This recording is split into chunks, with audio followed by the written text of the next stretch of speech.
Okay, so we're going to practice creating these prism shapes, these prism forms. So, right, we have a regular shape like a square, and then when we create these vanishing points and these vanishing lines, then that creates a sense of a three-dimensional object. I'm going to push it one step further and we're going to practice letter writing. And letter writing is really hard. So we're going to keep it simple. And the reason why I like to do letters for this exercise is because in our next class, or possibly next week, depending on how hard or how long this takes, we'll be making these kind of buildings, and making buildings can be really simple, but making the windows and the doors and any other little features inside of that requires a lot of paying attention to perspective, and how to include additional things within these forms that are being stretched to a horizon line.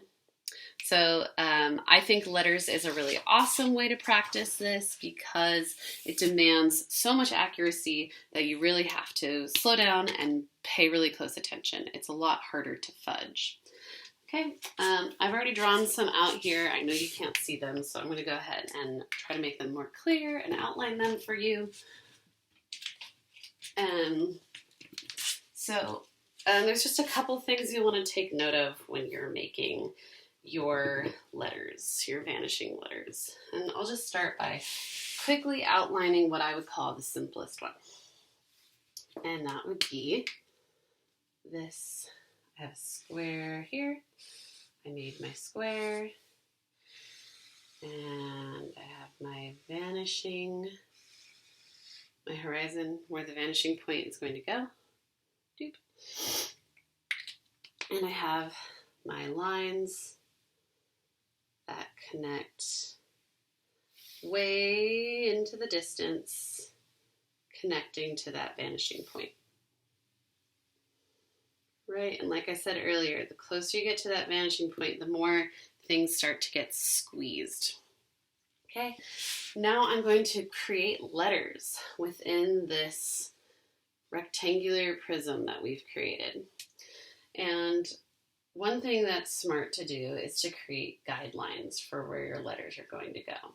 I'm going to write the word love, and I've created this little line for where my L is going to go, and this little line for where the other part of the letter L is going to go. And well, this is a little guide, so I can just draw in that letter. And this way it follows this really important rule where you have to make sure that within these prisms, any of your vertical lines, like this L, right? That's a vertical line, have to line up with this vertical line, right? Because it's a box. It's following these rules of geometry.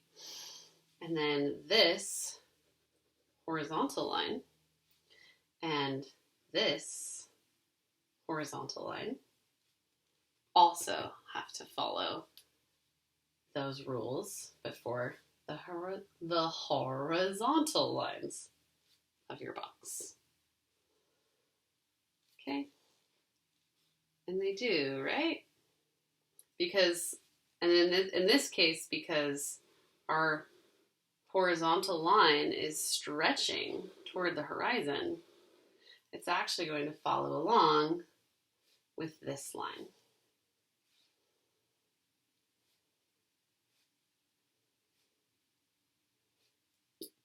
Right? So I would just draw another guideline for where the O is going to go. And these, since I've already drawn my perspective lines right here, I don't have to draw those guides in. They're already there. They're ready for me. But when I draw these little guidelines, they match up perfectly with this box, with the vertical edges of the box. So that's how I know I can make my next letter, drawing it within. Okay, and then there's a little vertical line inside of an O too. So I'll just make the guide for that. I want to keep it vertical, same. There's no tilt, right? It's not going at an angle. It's just following this same vertical line. And then I can just make my little donut around it. Okay, and then the same goes for V. I'm just blocking out where I want my letters to go. And something you want to keep in mind is that to create that illusion of space, not only do you want your letters to start shrinking as they're going to the distance, right? This O is smaller than this L, and this V is going to be smaller than that O. See that? Smaller. So just like you want these letters to shrink, you also want them to squeeze in closer together. So I'll draw lines for my W. I'm writing love wins. Okay, because I'm a little ridiculous right now. And I'll just draw my lines, my guidelines for the W are here. My guidelines for the I are here.